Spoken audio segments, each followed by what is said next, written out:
गुरुर्ब्रह्मा गुरुर्विष्णू गुरुर्देव महेश्वरः गुरु साक्षात परब्रह्म तस्मै श्री गुरवे नमः. अवधूत चिंतन श्री गुरुदेव दत्त. श्री ग हे पटवर्धन हे महाराजांचे गुरुजी महाराजांचे अधिकृत असून तळेगाव दाभाडे येथे राहत होते. गुळवणी महाराजांनी वाराणसीहून त्यांना हे पत्र पाठवलेलं आहे. श्री ग हे पटवर्धन सप्रेम आशीर्वाद विशेष.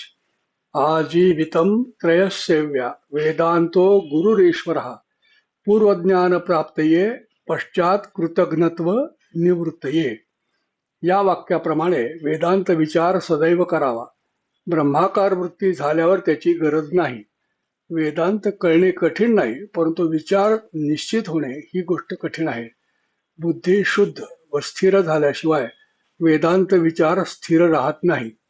मुख्य प्रयत्न चित्तशुद्धी व चित्तस्थैर्य याकरता केला पाहिजे. याकरता भगवत शरणागतीच पाहिजे. त्याच्या कृपेने ते शक्य आहे. आणि त्याच्यानंतर पुढच्या पॅरेग्राफमध्ये आहे, ईश्वर इच्छेने जे जे होत आहे ते उत्तमच आहे. यथा नियुक्तोस्मी तथा करोमी ही वृत्ती अशीच नेहमी राहिली पाहिजे.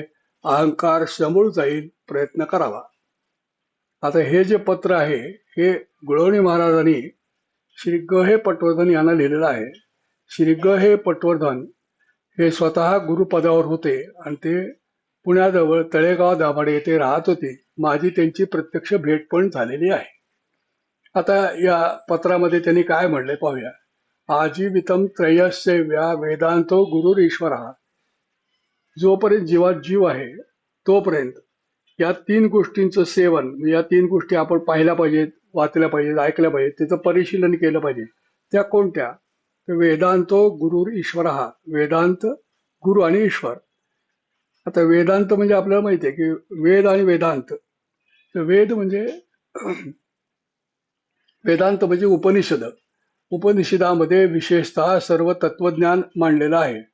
त्यामुळे त्यांनी वेदांत हा शब्द घेतलेला आहे. वेदांत गुरूंचं मार्गदर्शन आणि ईश्वराची कृपा अशा रीतीने हे तिन्ही चालू राहिलं पाहिजे जोपर्यंत जीवात जीव आहे तोपर्यंत, म्हणजे शेवटपर्यंत. पूर्वज्ञान प्राप्तये पश्चात कृतज्ञत्व निवृत्तये. म्हणजे ज्ञानप्राप्तीच्या पूर्वी हे जरुरी आहे की वेदांताचा अभ्यास, तत्वज्ञान काय सांगते, गुरु काय सांगतायत आणि ईश्वराचं काय म्हणणं आहे, सगळं एकत्र आहे. आणि ज्ञानप्राप्ती झाल्यानंतर सुद्धा या तिन्हीचं सेवन करावं, वेदांत गुरु आणि ईश्वर यांचं. कशा करता? तर कृतज्ञपणाचा दोष लागू नये म्हणून.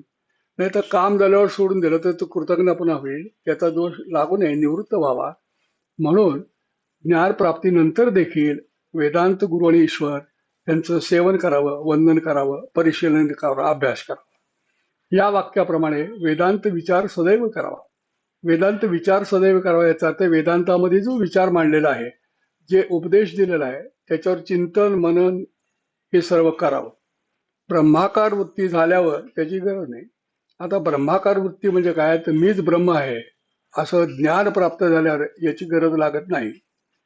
वेदांत कळणे कठीण नाही, परंतु विचार निश्चित होणे ही गोष्ट कठीण आहे. आता वेदांत किंवा तत्वज्ञान हे थोडं बाजूला ठेवा. साधं मी परवा गुरुपौर्णिमेच्या कार्यक्रमात सांगितलं की सत्य बोला. आता सत्य बोला, नंतर चोरी करू नका, सत्य, अहिंसा, अपरिग्रह ह्या ज्या गोष्टी यमनियमांचं पालन आहे हे कळणं कठीण नाही. काय पाळायचं कळतं आपल्याला, परंतु तो विचार निश्चित होत नाही. म्हणजे त्याच्यावर आपली श्रद्धा बसत नाही की हे आपण करावं म्हणजे आपलं कल्याण होईल.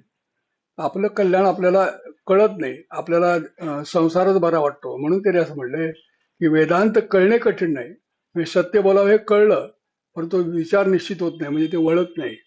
या सगळ्या या पॅरेग्राफचं एका याच्यात जर उत्तर द्यायचं झालं तर कळतंय पण वळत नाही, हे त्याचा अर्थ आहे. वेदांत कळू शकतो पण आचरणात येत नाही. का? तर आपल्याला आपलं ध्येय निश्चित नसतं की आपल्याला अध्यात्म साधायचं आहे, आत्मज्ञान करून घ्यायचं आहे आणि त्यासाठी आवश्यक त्या सर्व गोष्टी सुधारणा जुळवाजुळव आम्ही करू असं निश्चित होत नाही. आपण संसारात अडकलेलो असतो आणि संसार करता करता अध्यात्म करायचा प्रयत्न करतो, त्यामुळे आपली ओढाताण होते. तेव्हा वेदांत कळू शकतो शास्त्र कळू शकतं, अभ्यास केला तर माहिती मिळते, निरनिराळे पुस्तकं अवेलेबल आहेत. त्या सगळ्यातून थोरा मोठ्यांच्या लिखाणातून, चिंतनातून, ग्रंथातून आणि व्याख्यानातून हे सर्व आपल्याला कळू शकतं. पण कळलं तरी ते करावं आणि ह्याचंच आपले कल्याण आहे हे निश्चित होत नाही. ही गोष्ट मोठी कठीण आहे. म्हणून त्याने म्हणलं की वेदांत कळणे कठीण नाही, परंतु विचार नक्की करून त्याप्रमाणे करणं कठीण आहे. बुद्धी शुद्ध व स्थिर झाल्याशिवाय वेदांत विचार स्थिर राहत नाही. म्हणजे बुद्धीमध्ये मलिनता आहे, आपले दोष आहेत, षडरिपू आहेत आणि चित्तामध्ये चित्त शुद्ध, बुद्धी शुद्ध आणि स्थिर नाही. आपली आपली बुद्धी चंचल आहे. कधी आपल्याला संसार बरा वाटतो, कधी आपल्याला भजनात रंगलो की अध्यात्म बरं वाटतं. असे इकडून तिकडून आपण हेलकावे खात असतो. आपली स्थिरता नसते. बुद्धी शुद्ध म्हणजे बुद्धीमधले दोष गेल्यानंतर, ती शुद्ध झाल्यानंतर जर स्थिर झाली तर मग एकाच लक्ष्यावर लक्ष केंद्रित करून मार्गक्रमण करता येते आणि ज्ञानप्राप्तीकडे जाता येते. आधी बुद्धी शुद्ध व्हायला पाहिजे आणि नंतर ती स्थिरही व्हायला पाहिजे. मुख्य प्रयत्न चित्तशुद्धी आणि चित्तस्थैर्य याकरता. चित्त शुद्धही व्हायला पाहिजे आणि ते स्थिरही राहायला पाहिजे. इकडे तिकडे पळून जाऊन उपयोगी नाही. याकरता भगवत शरणागतीच पाहिजे. त्याच्या कृपेने जे शक्य आहे. आता पहा, चित्तशुद्धी आणि चित्तस्थैर्य कशामुळे होईल म्हणून सांगितले? भगवत शरणागती. त्याने प्रयत्नाने होईल म्हणून सांगितलेलं नाही, भगवत शरणागतीनेच होईल असं सांगितलेलं आहे. त्यांच्या कृपेने ते शक्य होईल. म्हणजे आपण काय करायला पाहिजे? चित्तशुद्धीसाठीचे जे प्रयत्न आहेत, नामजप असो, साधना असो, वाचन असो, चिंतन असो, मनन असो, हे सगळं करायलाच पाहिजे. मग चित्तशुद्धी आणि चित्तस्थैर्य व्हायला लागेल. पण त्यासाठी भगवंताची प्रार्थना, तळमळीनं आळवणी, भजन गायलं पाहिजे की माझं चित्त स्थिर करा, मला या अध्यात्मामध्ये रस वाढू दे, संसारातला रस आटू दे, अध्यात्मातला वाढू दे. याकरता भगवत शरणागती पाहिजे. त्यासाठी प्रार्थना, भावगीतं, भक्तिगीतं ही उपयोगी पडतील.